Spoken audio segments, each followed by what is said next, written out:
The views and opinions expressed in the following podcast do not necessarily reflect those of the producers, the affiliates, or digital platforms hosting this podcast. All content is for the purposes of education, conjecture, and at times entertainment. We promote inclusiveness and diversity. Enjoy the show. Welcome to Into the Deep with Jay Costa.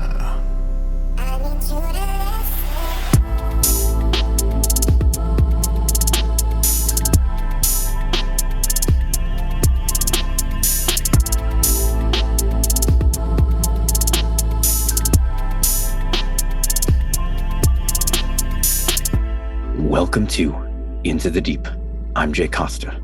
Just about every recorded civilization has created some form of ritual observance focused on what happens to people when they die and how the living should best honor those who have passed or respond to the dead who seem unwilling or unable to move on.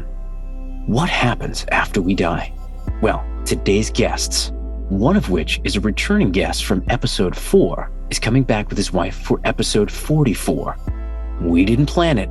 It just happened to fall that way. Today's guests are Mark Christopher Nelson and Barbara Nelson, otherwise known as the ParaNelsons. They're paranormal investigators who have investigated murder cases such as the Black Dahlia murder and others. From appearances on ABC's 2020 to Ghost Hunters, Ghost Adventurers, Haunted History, and a myriad of other shows. If you like spooky stuff, if you like ghosts, this is an episode for you. So, join me as we seek light and journey into the deep with the ParaNelsons. Enjoy.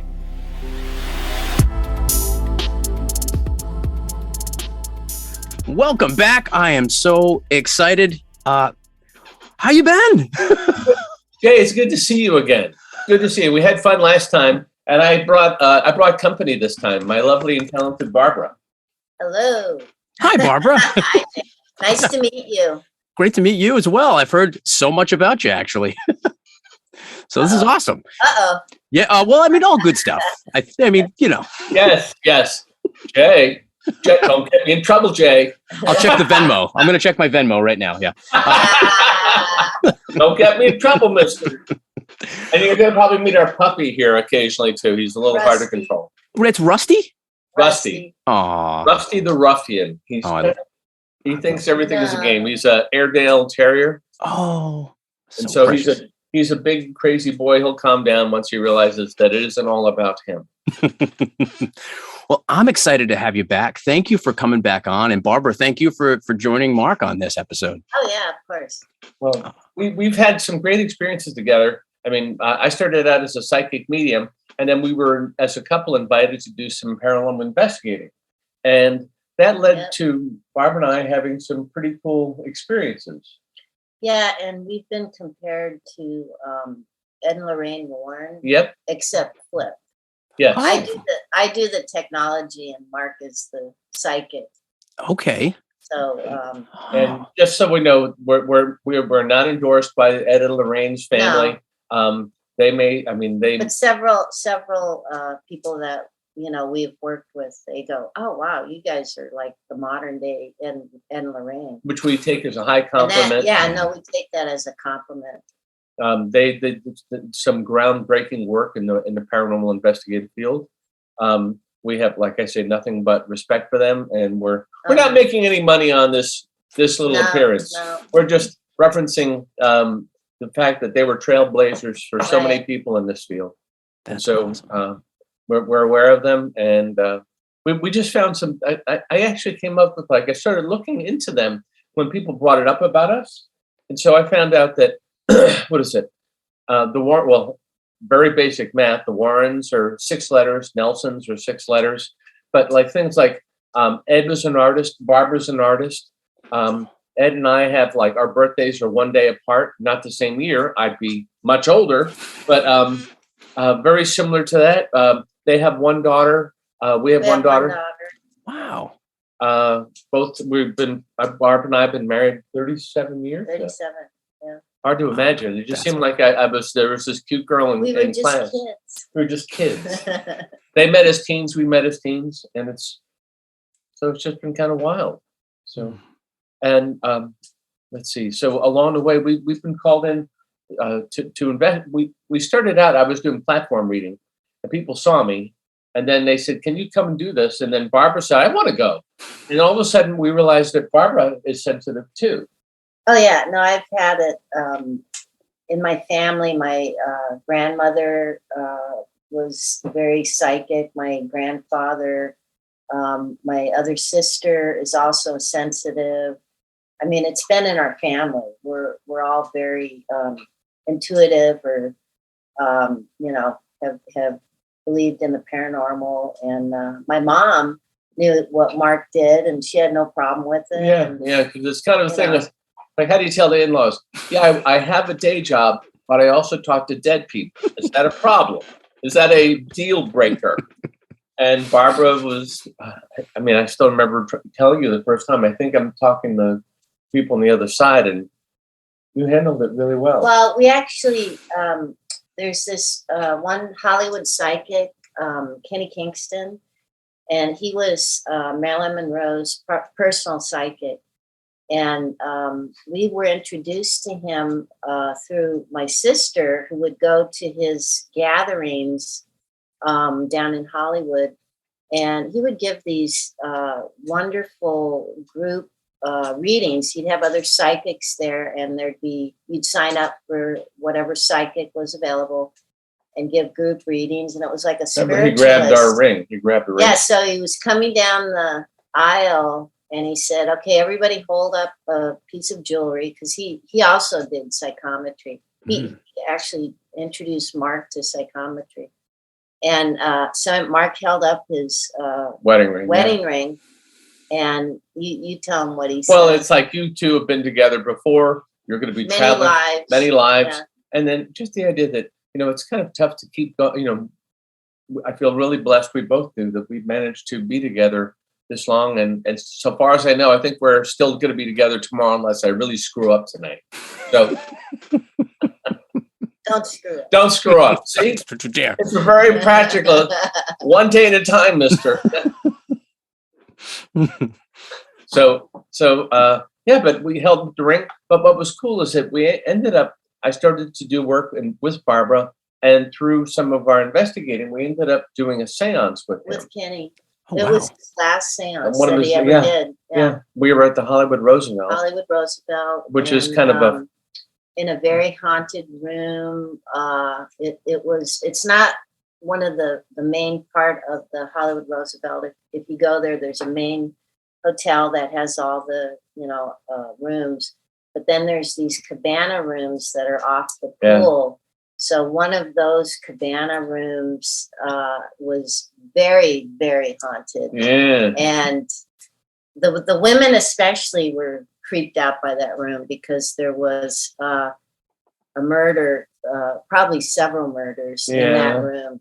And it was one guy who would lure the women to the room. And, we first heard about it from, we had a friend who worked in catering at the hotel. And according to what she told us, they have like their closed circuit cameras caught this maid running out of the hotel screaming and fainting in the hallway.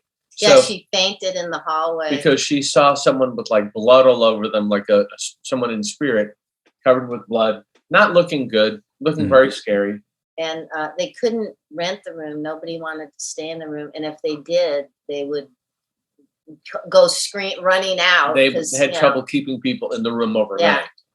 Yeah. And I remember like one thing, some of the girls, it's like, I got to go to the bathroom, so you're in the bathroom and it's like, you felt like you were being watched, and so afterwards, all the girls were comparing notes and like, wasn't that bathroom creepy? And it's like, yeah. Well, that's where the actual murder happened. Whoa. So anyway, but we all picked up on it. It was really. And we use Barbara's good with technology too. That's the thing. It's like I just walk in with my head on my shoulders, but she knows how to use meters and things that give you actual quantifiable data and readings and information. I mean, I can come up with names, but like together we'll do something where I'll ask a question and Barbara's got meters, and it will start. The spirit would start like give us 2 blinks for a yes, 1 for no. You've probably seen this in different shows, but I think we did it really well. That and also to they seem to kind of recognize that the two of us can hear and listen. And Barbara will do some. We'll both walk into a location, and she'll say, "I think you need to come over this way." And so I'll follow her lead on maybe. Yeah, I usually, if we're invited to whatever property, I usually go in first, and I'm kind of the bird dog because I kind of get a sense of kind of where activity is and kind of lead Mark like, okay, I think over in this area there's something going on. And I also get little movies in my head like Mark, but I can't communicate the way Mark does, but I do get imagery of what went on or what happened, something, or if there's an entity there, I can sense it. I could definitely, and Mark can too, sense if there's something demonic or bad. Yeah. And then, of course, we always prepare, make sure that we give ourselves kind of a blessing. And but one time we got a little careless and didn't do that, and we paid for it. We went to, we were asked by a TV production company before they invested their whole crew to come in. They said, "Can you go to this address and tell us if you feel like anything is here?" And so it was a nice compliment. Barbara and I had worked with them previously on the Ghost Hunters. Well, it was Ghost Hunters, but this was like Haunted History was our first touch. But for what it's worth, Barbara and I have worked with Ghost Hunters, Ghost Adventurers, Haunted History, and a number of other shows. And so they called us in to this place, and I walked up, and our dog is being ridiculous. Do we need to put him out or downstairs? He's like, all of a sudden, he wants to be on camera. Sorry. Absolutely. Want to put him downstairs? Don't mind, boy. We're taking a dog break. No word from us, because he just doesn't seem. Oh, that's not going to work. Maybe he'll calm down. He's just a puppy that gets kind of. Do you want to put him downstairs? No, Don't mind us. I'll keep talking. So what we did is we went to this place. But as I walked up with the producer and Barbara, the first thing I saw was this guy dressed in period clothes from like the 1940s. And he was like giving me, I could see him physically. And I'm thinking, it's like, oh, you're a doctor. I feel like I'm drifting into his head and his thoughts, right? And then I realized you were the guy that, okay. And I turned to the producer and said, if a doctor lived in this house at the time of the murder that you're looking into, he did it. This little guy, very slick looking, and he did it. And then she said, well, that was what we were looking for. There was a doctor that was here, and he was able to make, he was trained to cut the body in certain ways. And he did that. And as it turns out, they in medical school back then, they had a particular, it was a very meticulous way to, I guess, drain the blood from the body or whatever. And I don't think they teach it anymore, but he was a surgeon. So he had very precise, very good at what he did. And so the police always suspected that he was the guy, but they could never prove it.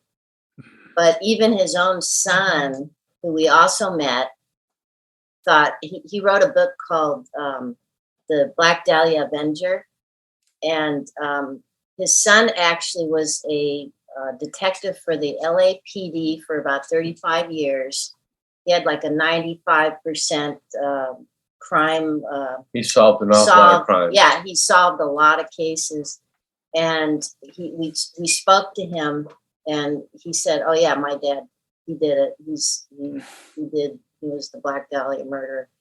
And so when you have your own son saying that, it's just interesting too, that the idea that you're it's not just because you're not your father's son, I mean, if the father is a serial killer, which is what his son implied, then his son actually, it's interesting. He said that I went to go get evidence on my father since I was in the department.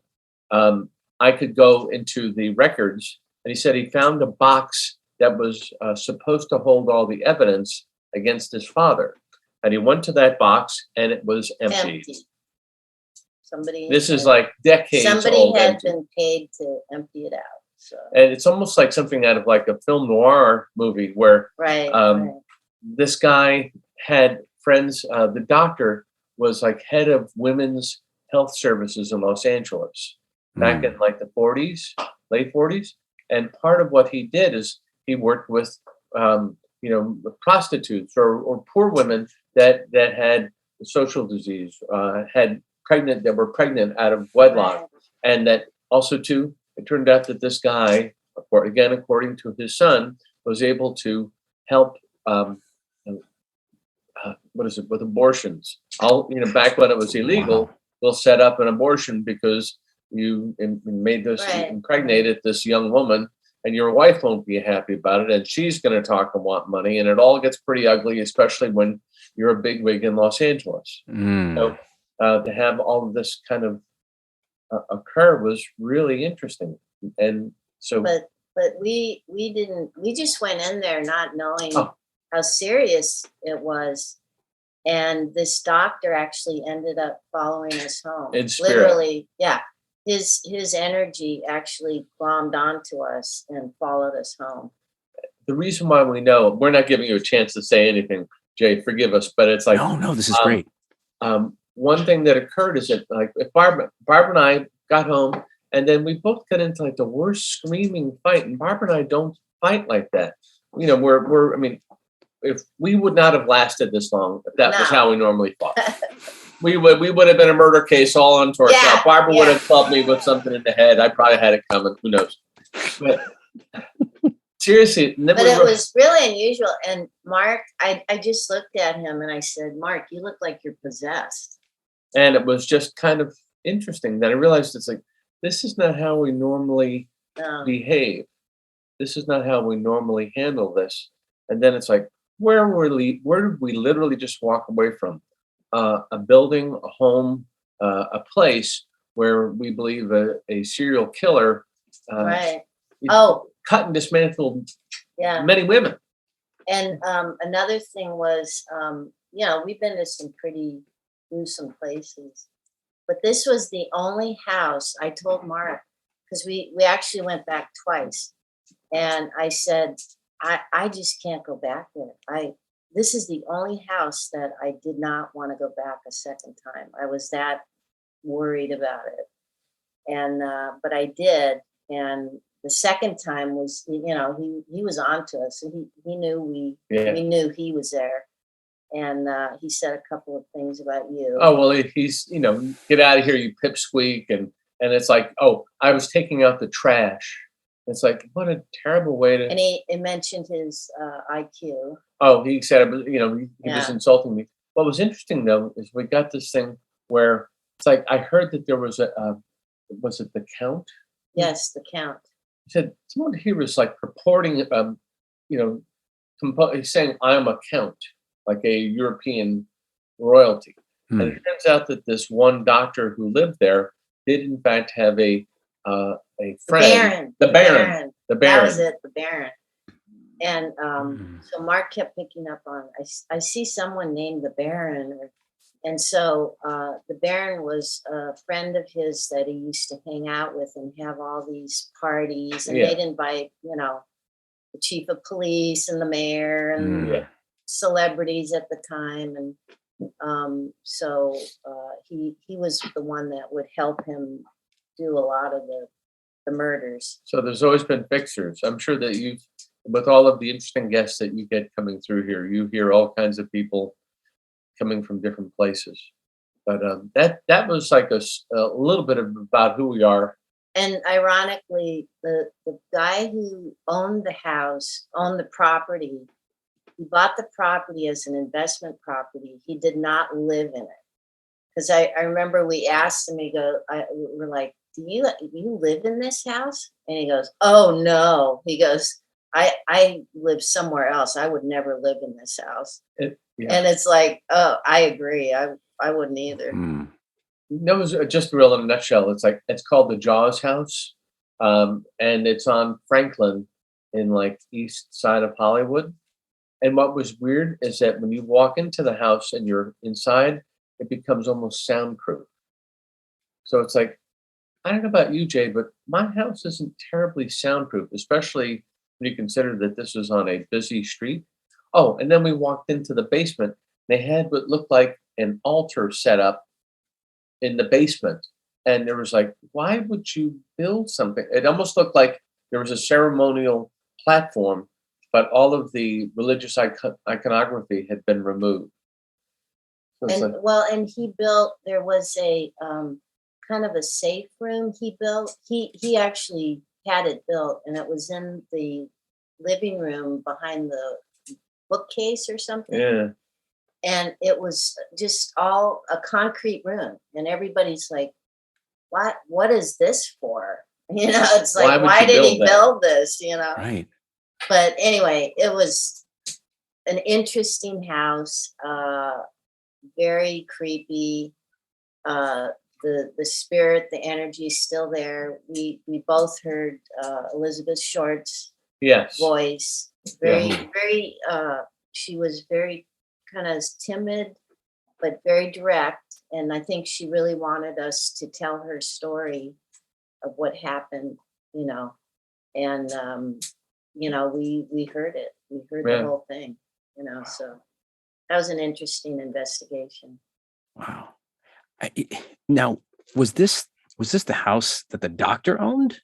Yes. Yes. Yeah. Wow. And as a boy, this former LAPD detective lived in it, and then he realized that at one point with his mom and his sister. That the father, a doctor who she divorced, you know, later, not that later, but later, he remembers being sent away to like another house. And that had to have been when they had these parties. Oh, no, the night of the murder, his mom took him and his sister to visit her sister in Palm Springs. So the doctor was alone in the house for the entire weekend. And that's when the murder happened. It was in 1947. Yeah. A gazillion years ago, but still, you know, it's interesting when you think that the energy and the spirit is still there. Right. You know? So. Yeah, no, it was fascinating. Very unusual house. It was very creepy. Yeah. It was built like a Mayan temple. If you look up Jaws house. Yeah, the entryway is like an animal jaws like opening up. That's why people call it that. And it was built by the son of a very famous architect. Frank Lloyd Wright. Yeah. Designed it. And no, the son did. The son did. Yeah. Okay. Who was a very well-known architect in his own right. Mm-hmm. And so it's in a pricey, cool area, but that's just one of the little Hollywood adventures that we've had. Wow. So, just one? You've had more. Oh yeah. Well, one of the other places, I don't know if Mark mentioned this one. This was in is it Silver Lake? Not Silver Lake.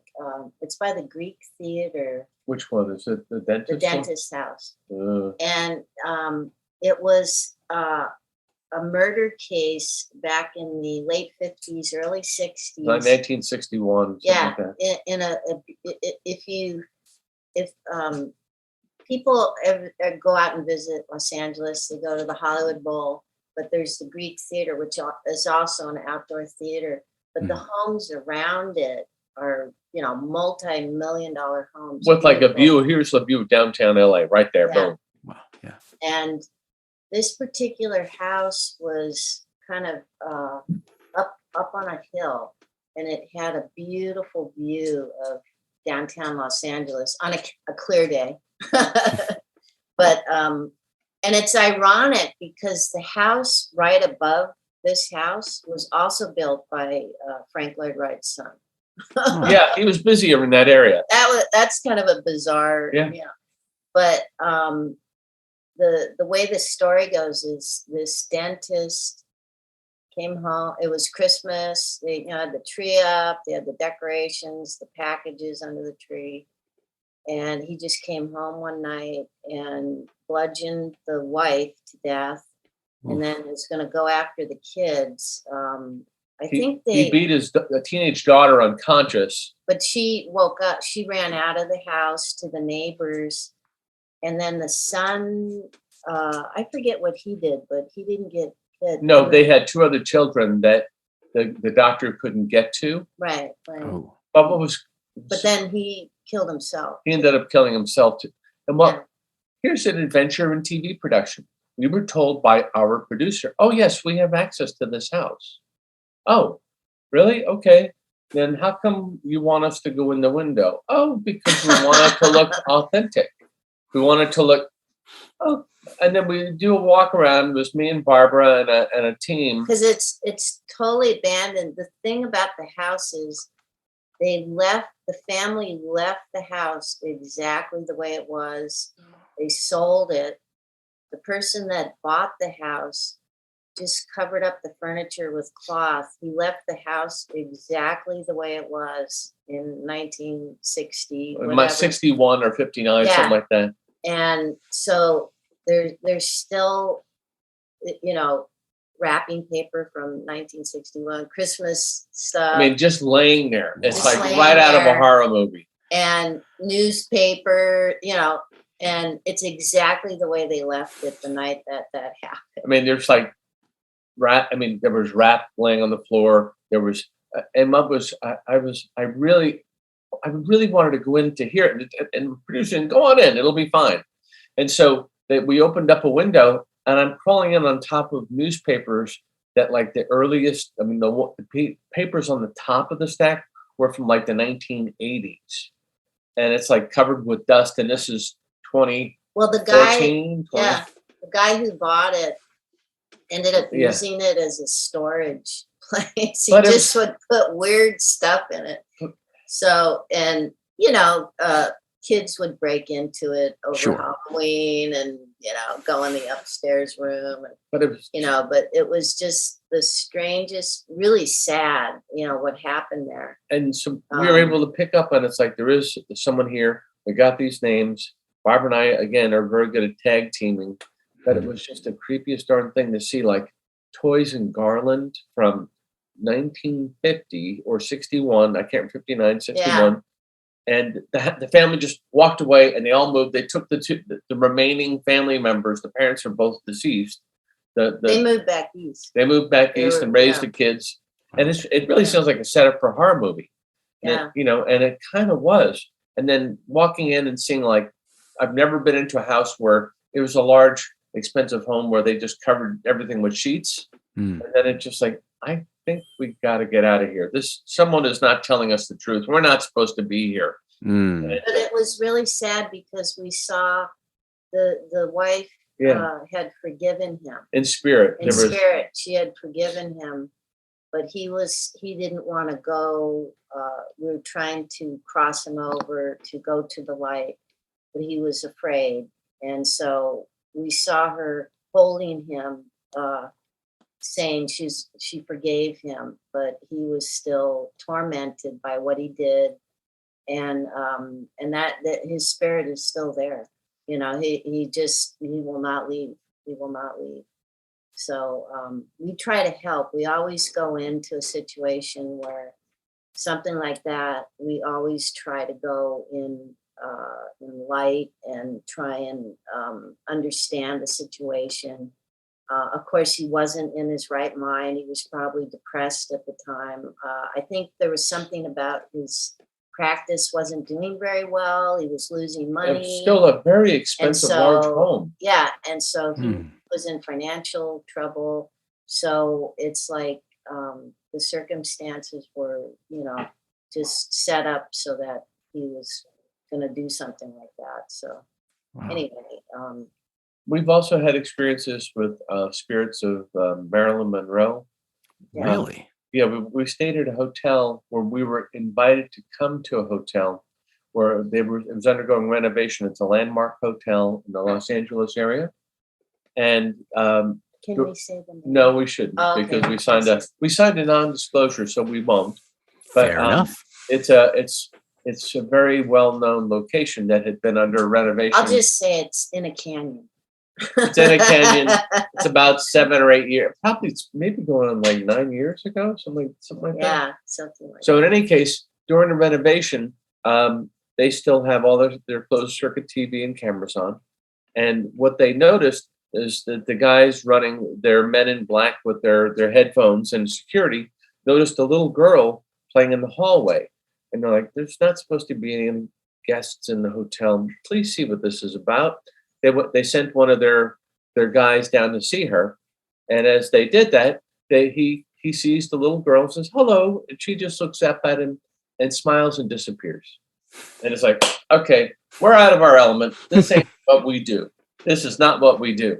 And then again, through the same friend at the Hollywood Roosevelt, they heard about us being, maybe we at one, so not the first hotel we've kind of helped with.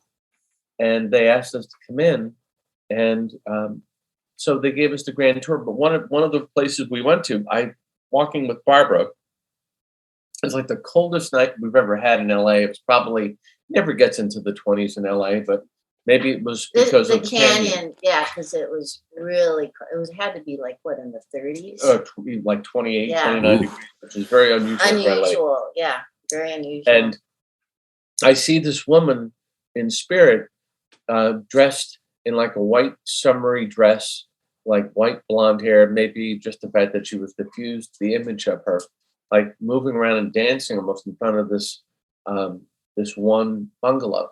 And we were with the head of security and the general manager of the hotel and a number of other security people. They were taking this very seriously, so we did too. And so I said, seeing a woman, blonde hair, she's almost looks like Marilyn Monroe. And I said that was Marilyn Monroe's favorite place to hang out when she would want to hide. She used to live there. She used to live there at different times. Yeah. And then I said, well, we need to get up in that room over there.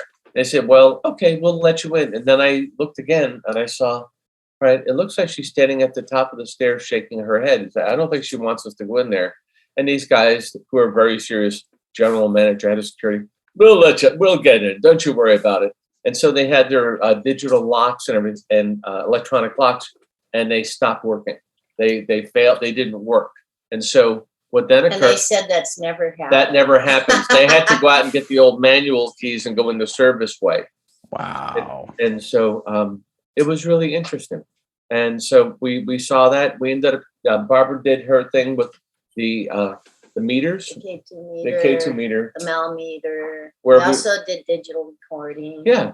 And so the idea was that we started to have a conversation with this little girl, and we realized, okay,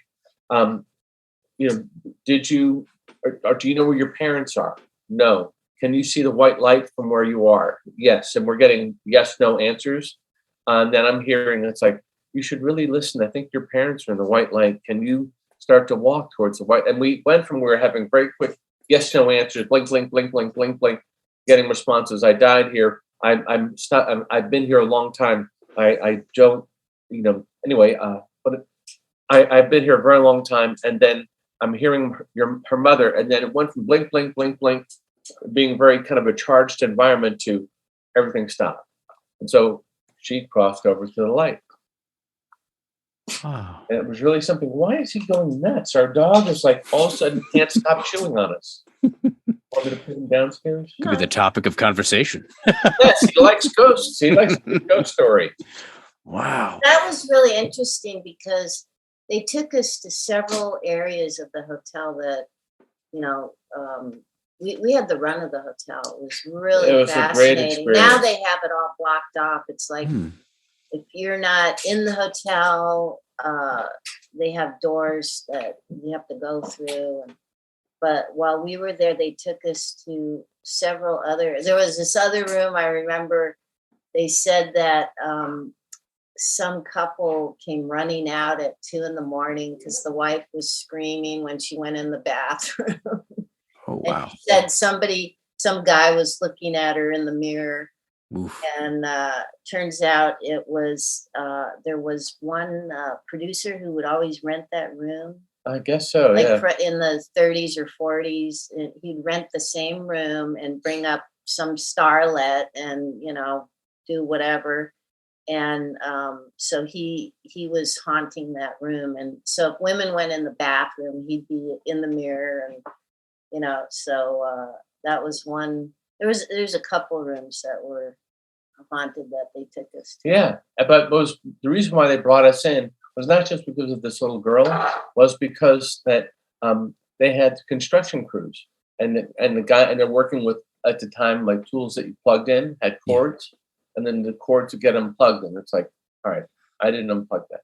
All right, plug it in, go back to work. It gets unplugged. Well, and also the hotel was getting a reputation, like people would not stay at it because there were so many paranormal things going on, and it was getting a reputation. And so people would bypass this hotel and stay somewhere else. I see.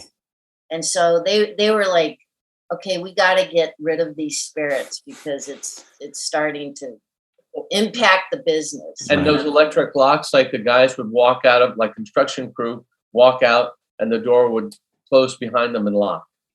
And it's like, all right, and they were just saying, we don't want to, we're done. We're not, tools unplugging themselves, doors locking behind us.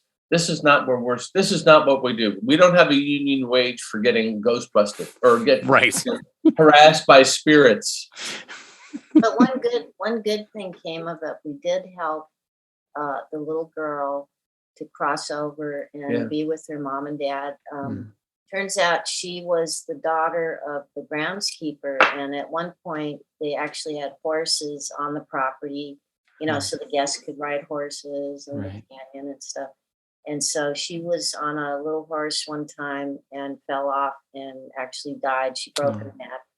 And so she was still there looking for her mom and dad. So we actually helped to have her cross over. So we felt pretty good about that. I know this sounds fantastical to people who aren't used to hearing this stuff, but like all I can tell you is that Barbara uses equipment that helps us measure things.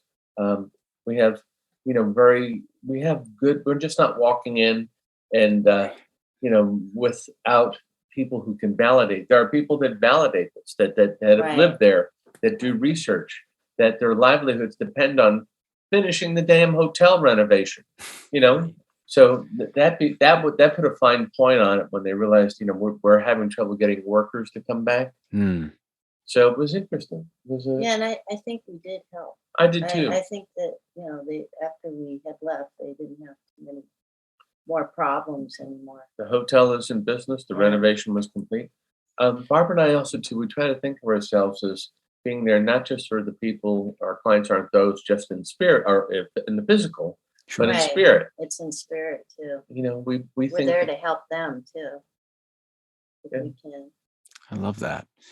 It's true. I mean, like, with that little girl, for instance, just helping her cross over. I mean, how many of these spirits are just stuck because of something that's happened, and it's that trauma that's continuing on, and they're not able to really connect the dots. And some are confused. Forward. They're truly confused about why they're there. They, sometimes people. I'm going to turn off my phone, which shouldn't be blinking right now. Some are, some are confused. Some are afraid. Yeah. Depending on what they did. Judgment. They don't want to be judged. Some don't want to go.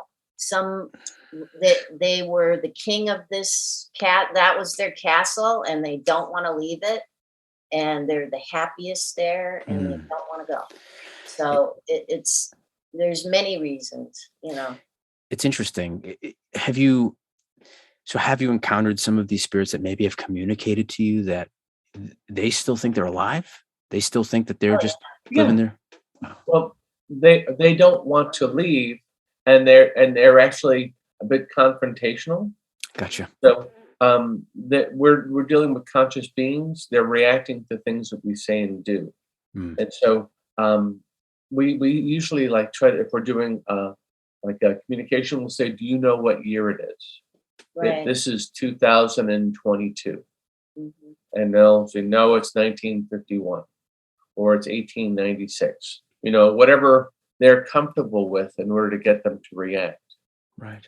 So we didn't remember William.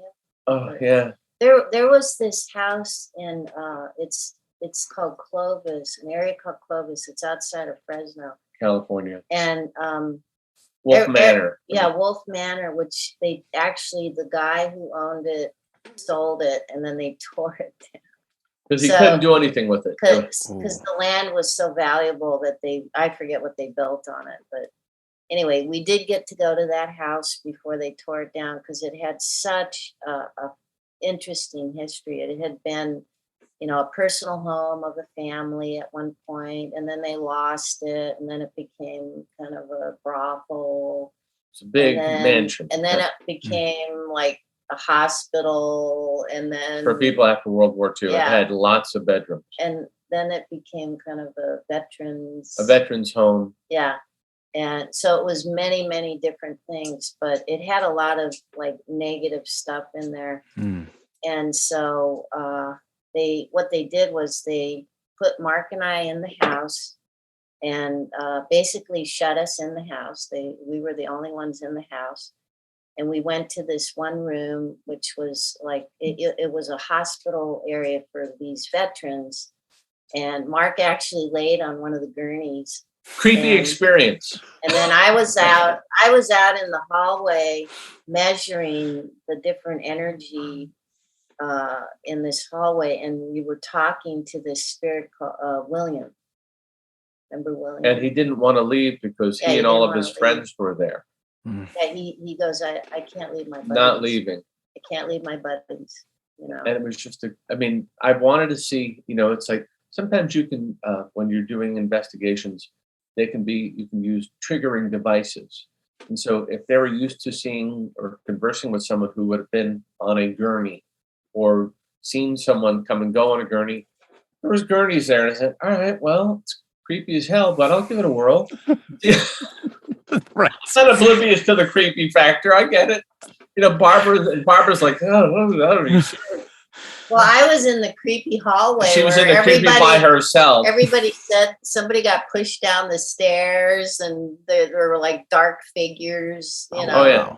So I was in the creepy hallway by myself. You heard growling too. Yeah, I heard growling. Really? Oh, yeah, that one room. Oh, this is great. There's this one room on the lower level, and they don't tell the girls because only the girls get growled at. So nobody told me. So I go down in this room and I hear this, growled at. And, I was like, oh my God, what was that? By the way, this house is off the grid. There is no active electricity. We bring in our own batteries to power things. Yeah, there was no electricity. There was nothing. If you wanted to run a camera, we're using battery operated cameras, right? Because there was a dead zone, so to speak. So I'm standing there and I'm like, I just heard a growling. I go, oh yeah. Well, I forgot to tell you, there's like somebody growls at all the girls that goes in here. Thanks for not telling me. Conveniently forgot to tell you that. Oh yeah. No, it's just the women. Just growls at the women. So, but anyway, that was an interesting house, and I really felt, I felt like we failed because I really wanted to cross over William. I really wanted to help him. We wanted to get him back to his family, and he just would not go. He wanted to stay with his buddies; those were his family. Then Barbara heard smelled cigar smoke up in the rooms, and there's like, we're not smoking. That same property too. We went out to our cars, and because this property had been broken into so many times, that the owners put up motion detectors with big floodlights. So if you were to come near the house, the lights would flare on and you would be seen.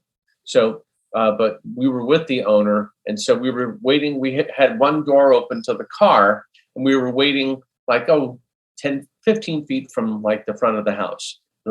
Quiet night, no wind, no nothing. We're sitting there waiting for a friend to come back. We're like the last person to leave and lock up, so we would all leave. And then we see these motion detector lights flare up on the side of the house by themselves. And it's like, there's nobody there turning on the lights. Who did that? what turned on the motion detectors? Yeah. And then our car door slammed on us. And it wasn't windy. Yeah. We went out, and it's like, so, but the idea, if it was wind, the wind wouldn't kick off the motion detector. But it wasn't windy. There was nothing we could see that would visually cause the lights to jump on. And then there was nothing that we could see that would slam the car door really with that hard. energy, like, whoomp. Yeah, it was like somebody was mad and Get just out. slammed the door. Yeah, it was really hard. The whole car shook. And it's like, did that really just happen? You know, it was like, that's pretty interesting. So you never know what you're going to run into if you do these things. Yeah. Wow. And I know you say you sometimes, now you try to make a habit out of it to try and prepare yourself and protect yourself. Right. Surround ourselves in white light of love and divine protection. Right. Well, I bring holy water with me. We surround ourselves in, white. We say prayers before we go in. You want to see?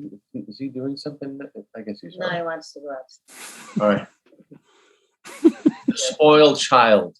Anyway, so but yeah, we bring things. We've had rosaries. We wear crucifix. What about that one time you read the prayer of Saint Michael? There's a prayer of Saint Michael to the archangel. The archangel it's against demons, against Satan, and I actually have a copy of it in Latin. And I remember this one house we went to, friends, their house. There was something malevolent. Yeah, they had kids, and they were like things, all kinds of electrical things were happening around the house. They were like, but they felt like this heavy, dark energy. Yeah.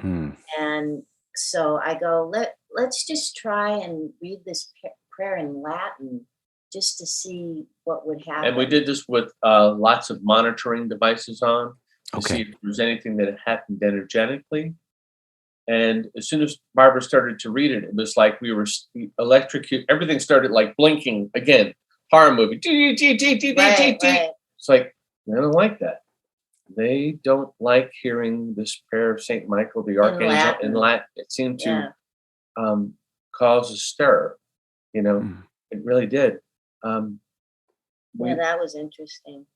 They don't like that. They don't like holy water. I was in a place again. Well, they don't like crosses either. They don't seem to many.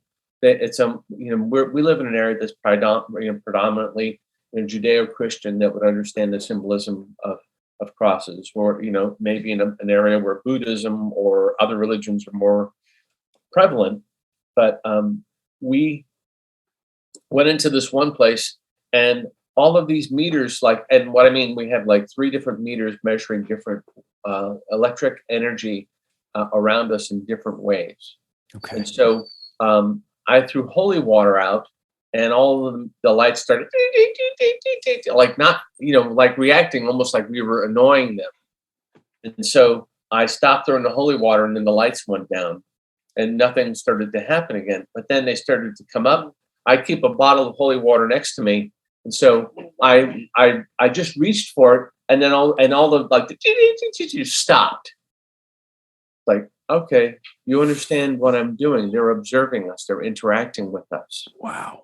But it was just the idea. It's like the implied threat. I'm going to throw more holy water, and everything in this one particular house, it calmed down immediately. And it was just like, that's pretty interesting. I mean, we're raised Catholic. We're not, we don't go to church every Sunday, but we are observant, and we try to we try to make sure that wherever we go, that Spirit knows what team we're playing for, and that it seems to matter. So that was that time in particular. They seem to. Now, if you went in, let's say if you're Jewish and you were saying a prayer that was about protection, I imagine that they would handle that with the same kind of reaction. Whatever your faith would be, is if you're acting in that faith. My impression is that some of these spirits that are there for negative reasons or unsure reasons or unclear, they would probably behave in the same way. And do you think that's from the place of intent and intention. And I think so. Yeah. Well, I also, we're not just purely, we use smudging. We use, I'll use salt. I see that, understand the point and the barrier. I understand, and there's different other modalities of protection that work. I believe in that, and you're absolutely right about it being intention. So, if you're whatever your faith, your belief, your creed, if you understand it to be of value and strength to protect, I would wholeheartedly recommend using it. Talking about how, whatever it is. So, and have you been in situations where, you touched upon this a little bit with, with using the holy water, but are there times where there's been any kind of really violent action or reaction, I should say? The door slamming was pretty significant.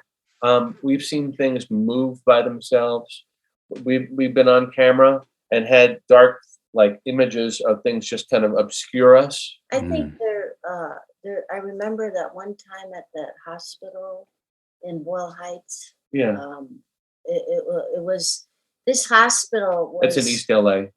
Yeah, and it had a lot of negative energy because there'd be a lot of gang violence, and so they would bring people who've been shot. People have been shot or whatever, and it was also, that hospital was also at one point when it was first built, it was some type of asylum or something. It might have been. I mean, so they had to deal with a lot of street people. But I remember I was walking with Mark down one of the halls, and I go, "Oh, what's in this room?" And Mark kind of stuck his head in there, and he goes, "No, you don't want to go in there." So we didn't go in there. He goes, "You don't want to go in there." Oh, I don't know what it was. It was probably the morgue or something. Well, one thing that was interesting is that we went into a place, and I was on. Our friends brought cameras.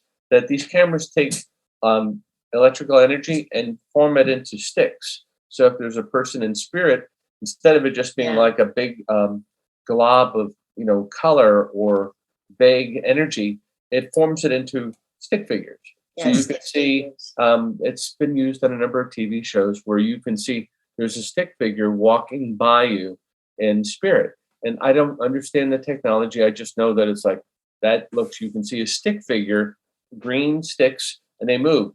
Well, I was being filmed with that same equipment, and I said, there's something trying to grab my throat. And so they put the camera on, and sure enough, there was a green stick figure guy on my neck. And I said, this is... And there were ones that were kicking you. You were kicking me, and it was almost... What is that movie where Bruce... it's a campy, wonderful, funny horror movie where this guy... Army of Darkness. Oh, yeah. You get all of these little beings kicking you and biting you. Well, I had a couple, but it was just holy smoke, look at that. I mean, I only know what... I don't see him. I just feel it. He was being attacked. And there was stuff going it's not hurting, but it's almost like you're aware of something tapping, and then you see it on camera and go, oh crap, look at that.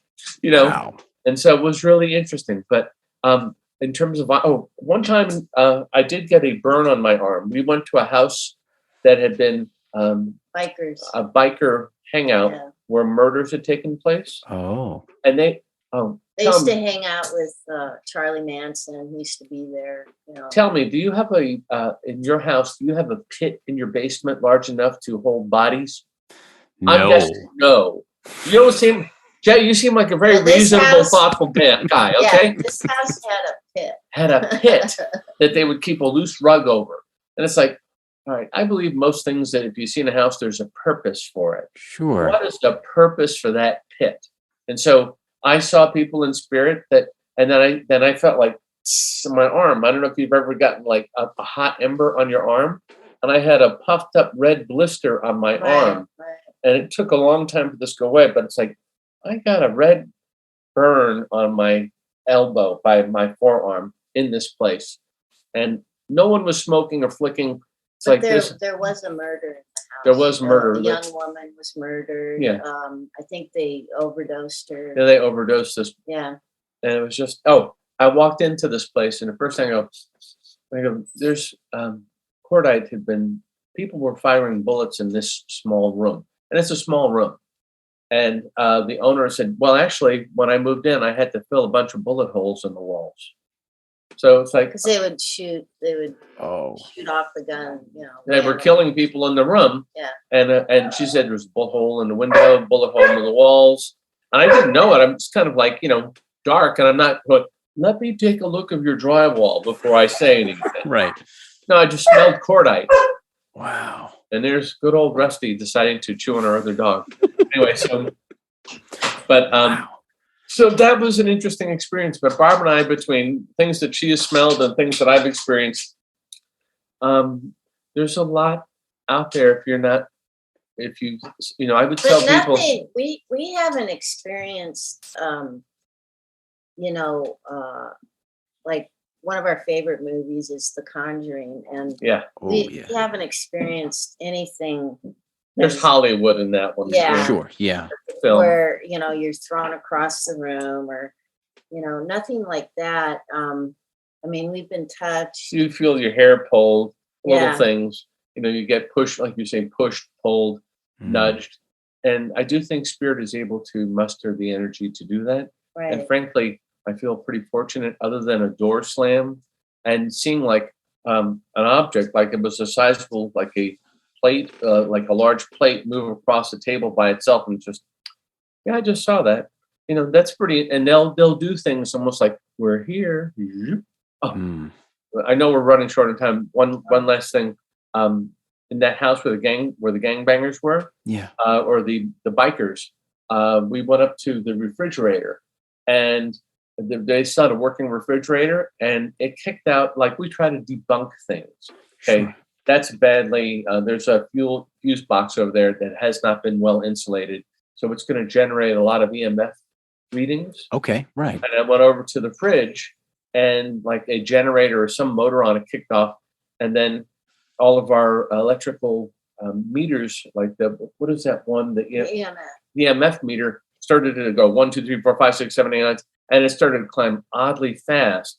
And it just started like spinning, like zzz, and then it stopped at 66.6, 666.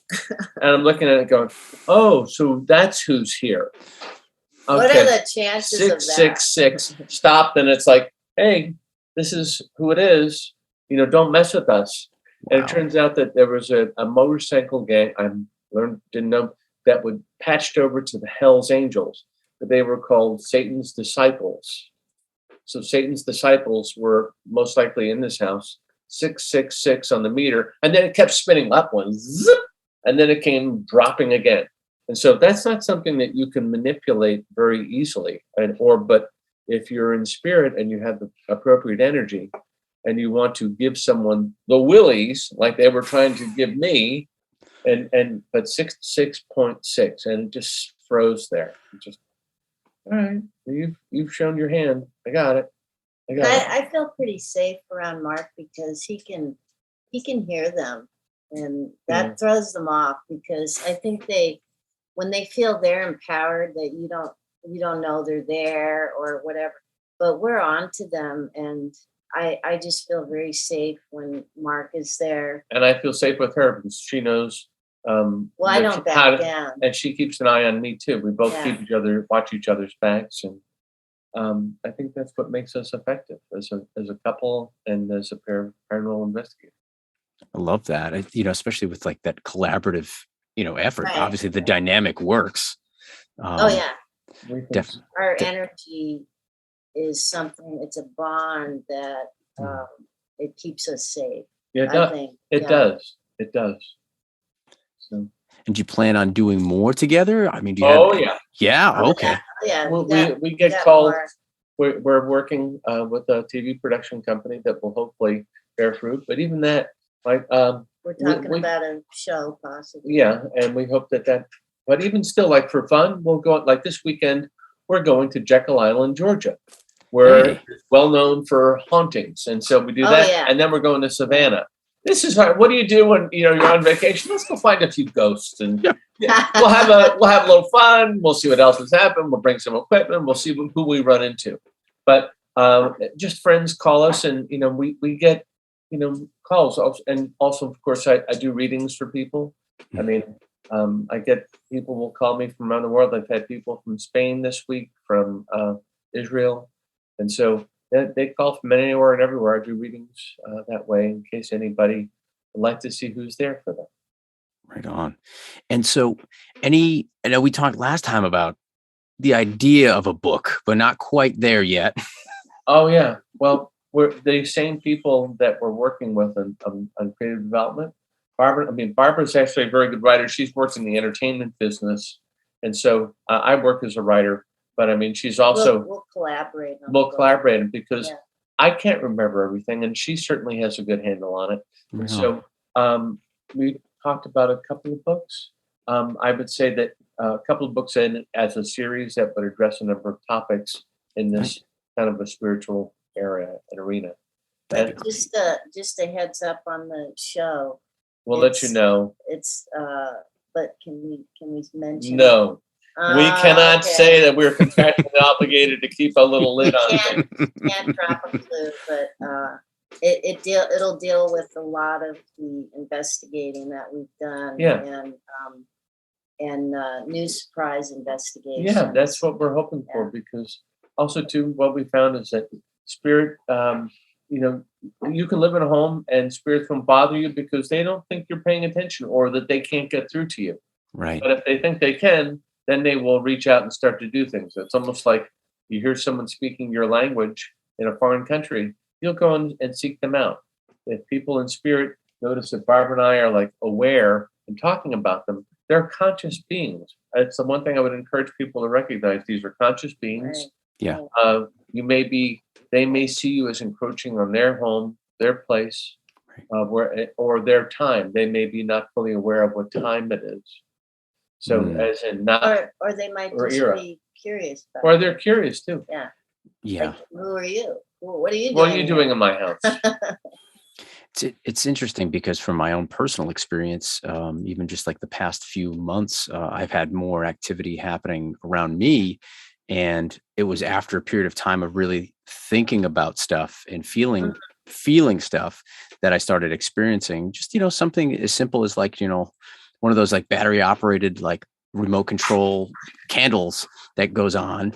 It's like the kind that you put in your window around the holidays. Yeah. One of those. We just happen to have one in the dining room, and the remote control's up on the table, and it was just happening periodically throughout different times. And it was odd, because my girlfriend would notice it. I would notice it at weird times. And it was usually around the times that I was thinking about my mother. And it was, so I said, okay, no big deal. And then I just recently was visiting with my father, and my mom did not like mice, did not like rats or anything like that. She just got the heebie-jeebies around them. And my father and I were talking about just like, field mice in our old house that I grew up in. And, we're on a farm, and how the new house, we had never had any mice. As we were talking about mice, my mother's recliner, which was positioned behind me, where she used to sit all the time, something fell. I don't know what, as my father was talking about mice. And we both just looked over like, okay, we'll stop talking about mice. Like, all right. Sorry, Mom. There you go. All right, Mom, we won't bring up the mice anymore. Yeah. And, it's just that thing where there's that energy there. As long as you're open to being cognizant and aware and open to it, I think it's always there. Yeah. Yeah. So I appreciate, respect what you're doing. Yeah, it's like I would also say to everyone that who have lost family or loved ones, that they're there. They're around you. They're always looking out for you. You can talk to them. They hear you, and they can come in your dreams. You can. I have a very vivid dream capability. Yeah, Barbara dreams. I remember nothing. She'll wake up and have these lucid dream memories. I'm just like, I have a visit with my mom or my dad, and it's like they're right there, and so, there's ways that you can communicate even if you just sit and daydream and think about them, they're there with you. So, it's hard when someone passes. It's like, it's hard for us here because we feel they're gone. They've left their body, but they're actually, their energy is still there. They're still there with you, and they'll be there for you when it's your time to cross over too. So I love that. Reunion. Yeah. Well, is there a main website for the two of you? Do you each have a separate one? Well, you can reach me. I mean, if you wanted to get a hold of both of us for a paranormal investigation, or if you want to do a reading, you can reach me at marknelsonmedium.com. marknelsonmedium.com. We have videos in different places, but I have a couple of videos there, and that's the easiest way to get a hold of us. I'm going to be working on an Instagram for us called the ParaNelsons. Yeah, people are calling us the ParaNelsons. I love that. All right. So I'm going to be working on that over the next month.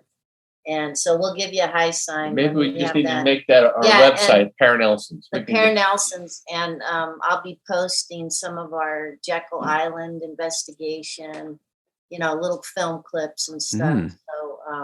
So that's something that you can keep an eye out for. So I love that. That's great. I say after this, you hop on one of those, web domain buyers, and we are ParaNelsons. There it is. That's awesome. So when is the investigation coming up? Within the next month, you would say? Oh, we're leaving 2 days. Wednesday. We're leaving day after tomorrow to go, and we'll let you know if we find anything really interesting. How about that, Jay? I think we are going to find. Oh, we always do. It finds us. They wake up and wake us up in the middle of the night. Stuff happens. Right. And we're going on a ghost tour in Savannah. So that'll be fun. Again, they tend to pick at us. So it's fun. And it's we can't wait. I love Savannah. There's a lot of history there. Oh, it's great. And very paranormal. There's always something happening. Mm-hmm. Well, Jay, thank you for having us on. Thank you so much. Oh, it's my honor. I this is great. And sincerely, can we do it again sometime soon? For you? Oh, yeah. You betcha. The awesome. Continuing adventures of the ParaNelsons. We'll be back. And there you have it. I can't thank both Mark and Barbara enough for their time, their energy, and everything that they're doing. And if you wanted to book them for any kind of investigative research, you can find them at marknelsonmedium.com. And be sure to follow them on their recently new Instagram page at ParaNelsons. That's P-A-R-A Nelsons, ParaNelsons. If you're watching, be sure to hit that like button. We really hope you subscribe to the channel and hit that notification bell so you can find out about new episodes when they come out. Thank you all so much for joining us. And until next time, take care of one another and keep thinking for yourself.